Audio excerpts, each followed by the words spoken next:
கர்த்தருடைய பரிசுத்த நாமம் மகிமைப்படுவதாக.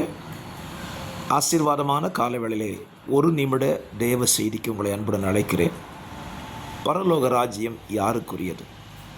மத்தேயு 11:12 சொல்கிறது, பரலோக ராஜ்யம் பலவந்தம் பண்ணுகிறவனுக்கு உரியது. பரலோக ராஜ்யத்தை வேண்டுமானால் ஏற்றுக்கொள்ளலாம் என்று நினைக்காதிருங்கள்.